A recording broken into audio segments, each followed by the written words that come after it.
We are withdrawing units from Bakhmut. It's now 5 a.m.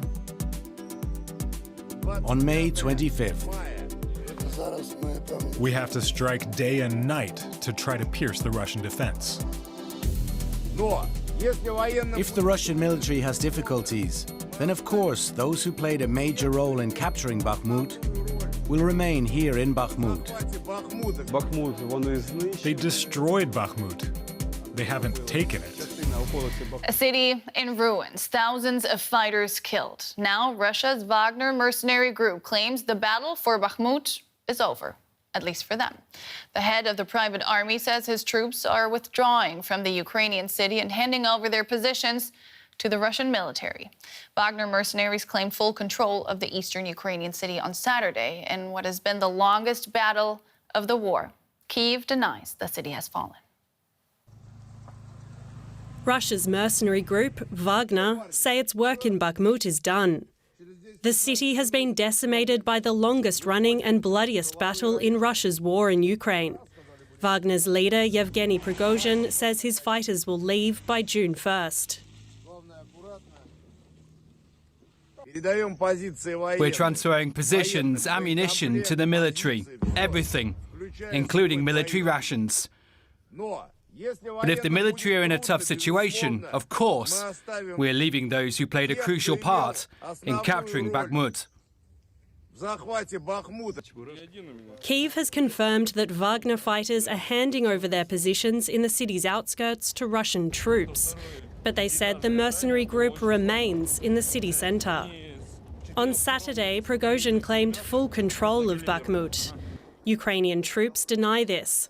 They say they're still holding ground in the city's southwestern suburbs. We have to strike day and night to try to pierce the Russian defences in the north of Bakhmut. The fight for Bakhmut has lasted 9 months. Prigozhin says 20,000 Wagner troops have been killed, but that figure may be much higher. This is not the first time Wagner's millionaire owner has threatened to pull out of the city, and he has frequently accused Russia's military leaders of incompetence. Prigozhin's apparent success in Bakhmut now enhances his power, both as an ally of Russian President Vladimir Putin and as a leader in the ongoing war. Major developments here. Let's get more from Marina Moran. She's a senior fellow in war studies at King's College London. Marina, good to see you again. So the handover of Russian positions in Bakhmut from Wagner troops to the regular Russian army appears to have begun. That's according to Prigozhin, at least. How will that influence the next phase of the war? Good evening. Thank you for having me. Well, that is correct. That would suggest that the Wagner's role in Bakhmut has been accomplished essentially because Wagner was responsible for taking Bakhmut. It wasn't responsible for holding the city. And in line with what Wagner has been used for instance, during the Syrian civil war, they have done all the heavy lifting so that the Russian forces could then continue with, let's say, easier tasks. So it would make sense for Wagner to retreat, regroup, recover, and possibly be deployed somewhere else where the Russian armed forces would be having difficulties. And Yevgeny Prigozhin has taunted the Russian military by leaving 2 people in Bakhmut just in case. Ukrainian forces claim that they still have a foothold, that there are pockets of resistance in the southwestern outskirts controlling what they call a gateway to Sloviansk and Kramatorsk. How important is it to keep this gateway?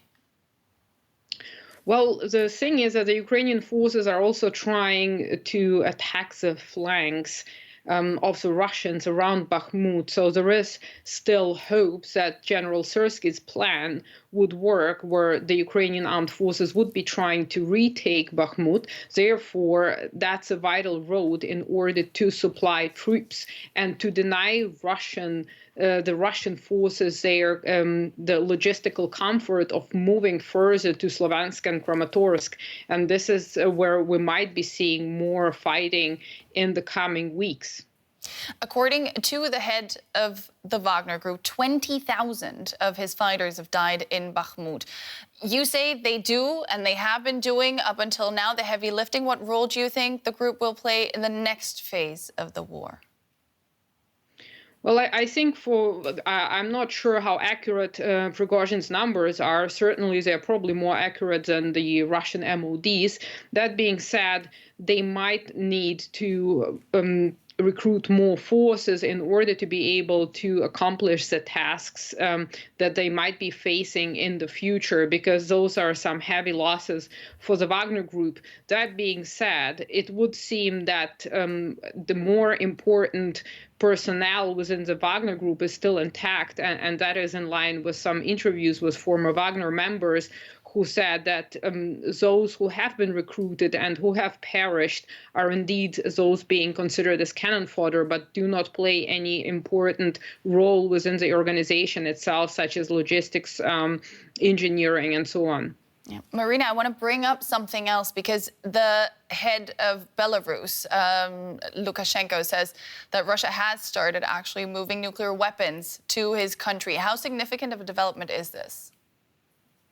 I think it is a deterrent move. However, moving the tactical nuclear weapons to Belarus is more of Russia's attempt to reestablish the deterrent power of nuclear weapons, because it's not as black as white as using or not using them, or threatening to use them, and that threat to use them has lost its power last year when Putin was activating his strategic forces and putting them on high alert.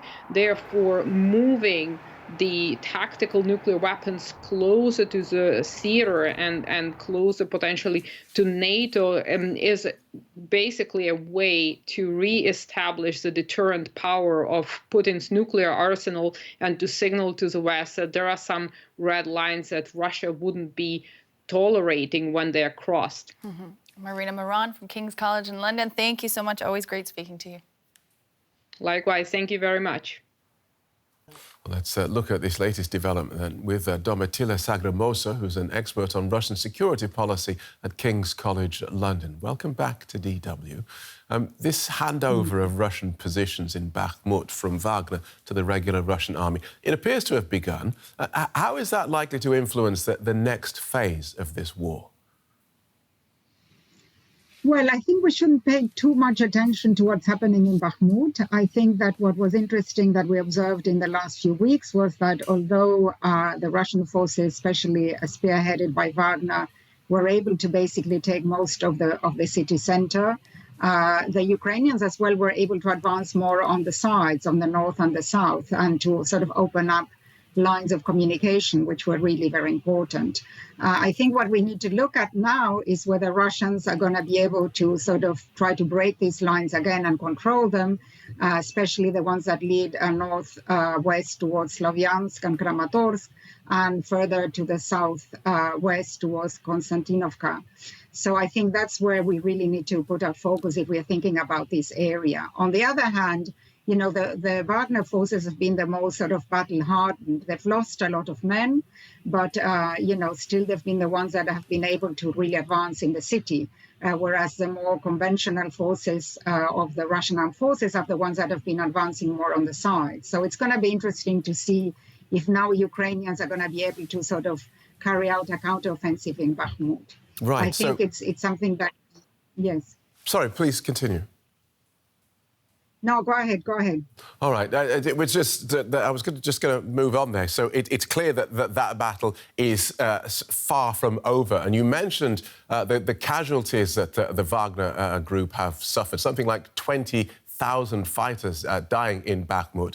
Have those losses and that protracted fight for the city and the region, have that strengthened or weakened Yevgeny Prigozhin's position?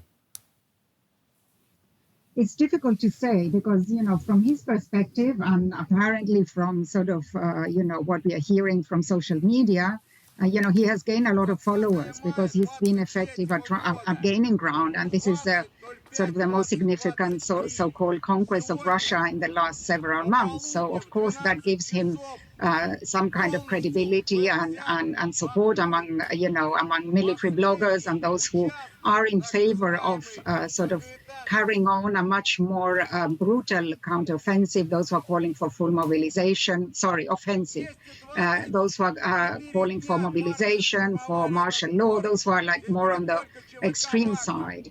But I think internally it's going to be difficult to argue that, as a result of this operation, which has been going on for quite some time, he's now a very relevant player or a dominant player in Russian politics. It's my opinion that although he's certainly very influential, President Putin is still very much in command, and the security structures, the FSB, the Ministry of Defense, the armed forces, they all respond to his line of command.